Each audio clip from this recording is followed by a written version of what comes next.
afraid of the dark.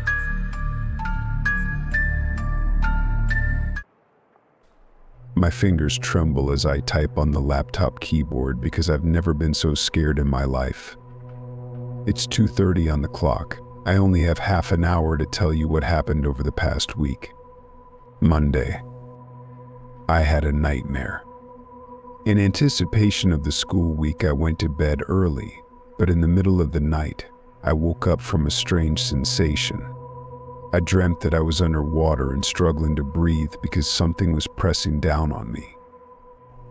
Gradually, I realized I was waking up, but the feeling of heaviness didn't go away. It was as if something was lying on my chest. I sat up abruptly in bed, and only then could I breathe freely. When I lay down again, the feeling of heaviness didn't return. Tuesday. I was home alone in the evening, writing in my diary, as usual, while listening to my headphones. The volume was loud enough to drown out the outside noise, but after a couple of minutes I realized something was distracting me. Footsteps, a faint creak of floorboards. Taking off my headphones, I listened carefully, the last faint creak and then silence. I would have assumed it was a sound from the neighboring apartments, but I'm well acquainted with the acoustics of the building. Noise from neighbors reaches our apartment only when they talk loudly or throw pans around, which is rare. So the footsteps I heard came from the empty adjacent room. Wednesday. Now I think I should have paid attention to this sooner. With my head buried in everyday chores, I didn't notice anything strange happening around me. But once I did notice, oh, how I wish I had noticed sooner. I had another nightmare at night, this time with me in the lead role. It was as if I was cursed, and now I could feel the consuming fire everywhere, eventually burning in it. When I woke up suddenly, it took me a while to calm the tremors in my body.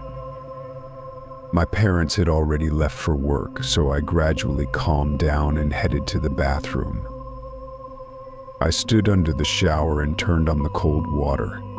Within a second, I would have scalded myself if I hadn't jumped aside in time. Steam poured out from the cold tap, and genuine boiling water flowed.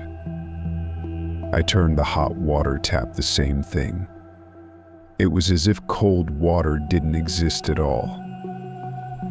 I remembered the dream, and my teeth started chattering involuntarily. An hour later, both taps continued to spew boiling water. When my mom arrived, I told her about the strange behavior of the water. Naturally, she decided to check, turned on the cold tap, and cold water did flow from the tap. Not just cold, icy. I closed and opened both taps again myself. Everything returned to normal. Thinking it was all due to pipe issues, I went back to the shower. But as soon as I turned on the cold water again, boiling water gushed from the tap once more. Angry and scared, I rushed out of the bathroom to check the kitchen tap. Cold. Icy. My mom looked at me strangely and asked if everything was okay. This incident completely threw me off balance. I waited for my parents to go to bed, then closed myself in my room and put on my headphones. Closer to 1 a.m., I heard footsteps again from the neighboring room. At first, I thought it was one of my parents going to the bathroom, but the creaking became clearer and closer in the direction of my room, as if someone was standing at the door. My nerves couldn't take it. I quickly got up and opened the door. No one. It was quiet in my parents' bedroom, so they were both asleep. Closing the door again, I sat down at the computer and continued studying. However, the strange feeling of discomfort prevented me from focusing on my studies. I turned off the laptop, turned off the light, and went to bed. It was 1:15 on the clock.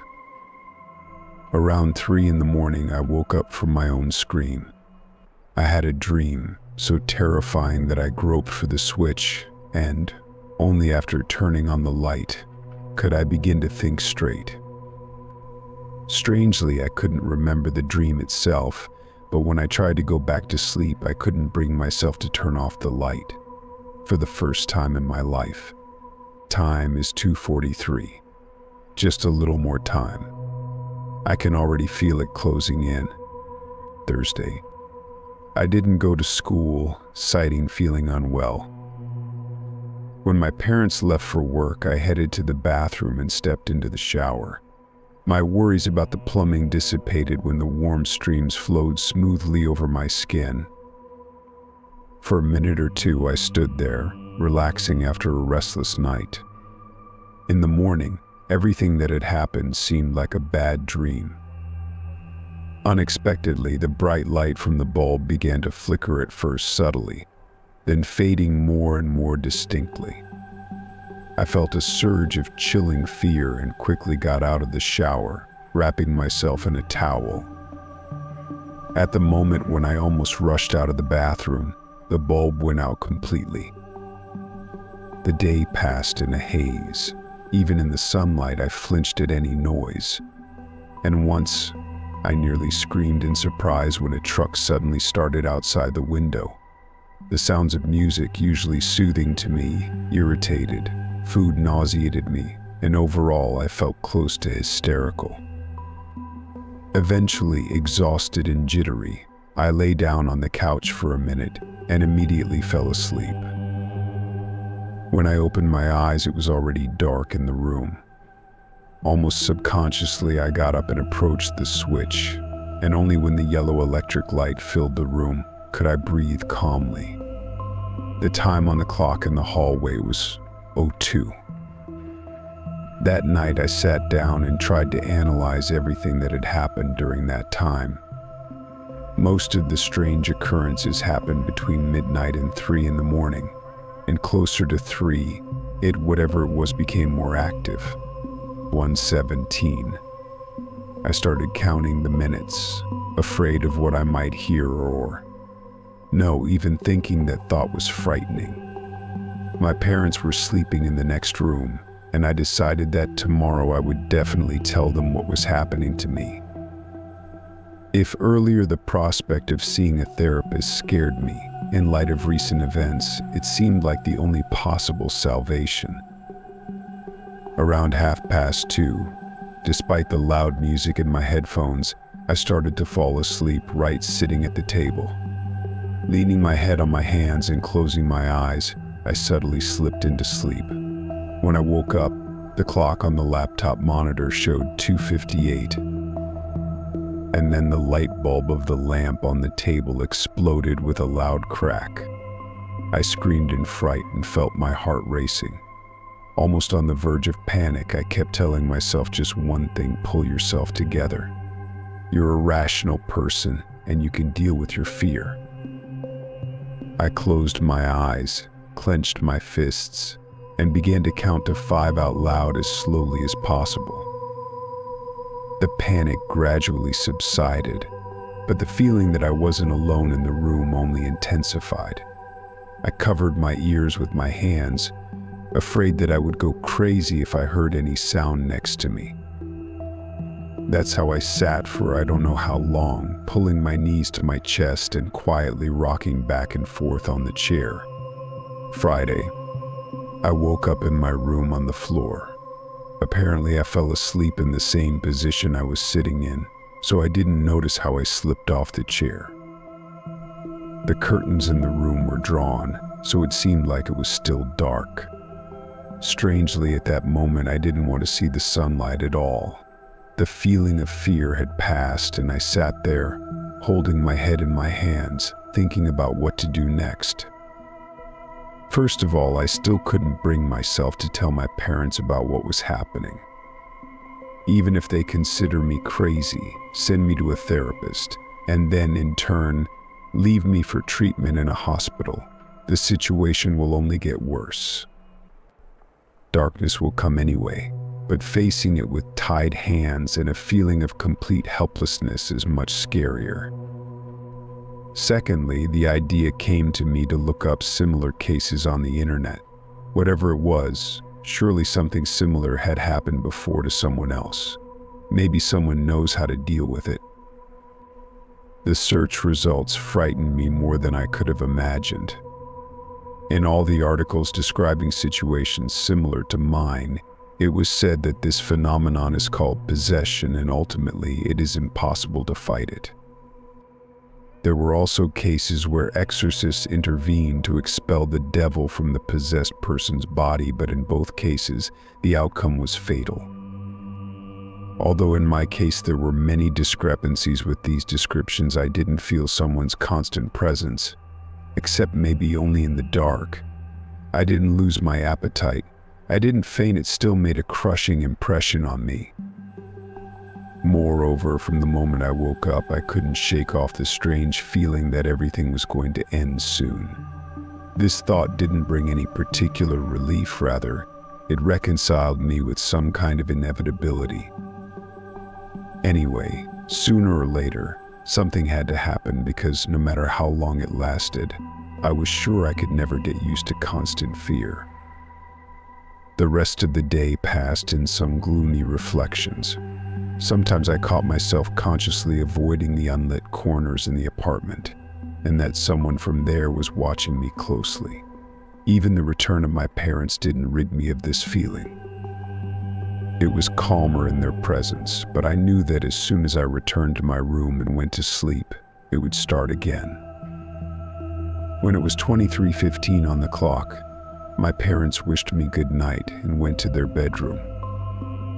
I left the table lamp in the living room on and sat on the couch with a book.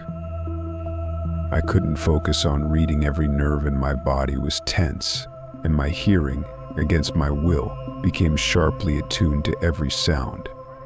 In the end, I closed the book and went to my room. Turning off the light, I quickly burrowed my head under the covers and closed my eyes, hoping I would fall asleep before midnight. Maybe because I hadn't really slept properly for the past week, or maybe because until the dangerous time. As I started calling it to myself, I felt relatively safe, but sleep didn't keep me waiting for long. Suddenly, as if right above my head, there came a loud, hissing whisper. Instantly awake, I darted out from under the covers and looked around. Goosebumps ran down my skin from that brief sound, because no human throat could replicate it. I tried to utter it, but couldn't come close, even though it echoed vividly in my memory. To say that what happened scared me would be an understatement. It's one thing to feel something nearby, but it's another when it itself announces its presence, and that's truly terrifying. I lay with my eyes open, staring at the ceiling, counting the minutes. Since the curtains weren't drawn for the night, moonlight streamed in through the windows, casting eerie shadows on the ceiling. I was afraid to move, afraid even to turn my head. The only thing I could do was repeat the lyrics of all my favorite songs to myself. For some reason, this activity always calmed me and restored my ability to think. Just this once, I almost managed to convince myself that the whisper was just in my imagination, when suddenly the moonlight strangely refracted, and distorted features of a creature's face appeared on the ceiling. I saw it so clearly that I screamed, terror overwhelming me. Even when I blinked the next second, and the vision dissolved, I kept screaming until my frightened parents rushed to me. For long 5 minutes, I tried to regain my composure, sitting under the bright light, feeling the soothing touch of my mother's hand and holding my father's palm tightly. I almost told them about what had happened, but their concern and worry made me bite my tongue. Whatever it was haunting me, and I didn't want my parents to become vulnerable to it too. After explaining that I had a nightmare and nodding in response to their reassuring arguments, I remembered that face once again and involuntarily shuddered. The image had engraved itself so deeply in my memory that even closing my eyes and drifting back to sleep in my mother's embrace couldn't banish the vision of that horrifying image. Saturday. Well, that's almost everything. It's 2:55 on the clock. I have just over 4 minutes left. I'm scared by this strange certainty that today everything will end, but I'm no longer capable of even thinking about what's happening. Just now, something cracked in the next room. Judging by the dark streak at the bottom of the door to my room, the last light bulb exploded. With my parents gone on night duty, I turned on the lights throughout the apartment. The hallway light went out at midnight, and now this. I'm just sitting here writing about it because I have no other way out. Earlier in the evening, I removed the only mirror in my room and put it in the closet. I drew the curtains, turned on the main light, and the table lamp. An hour ago, the chandelier started flickering, then went out. Now the light from the table lamp is starting to fluctuate. I'm sure it will go out in a minute. I tightly locked the door to the room, but I already feel like it doesn't matter at all. It's here, 2:58. A sound is approaching. Oh God, I feel like it's standing behind me. I can't turn around. The lamp has gone out completely. There's only a faint light from the monitor. 2:59. Zero. I can't write. Something is about to happen now. I'm scared.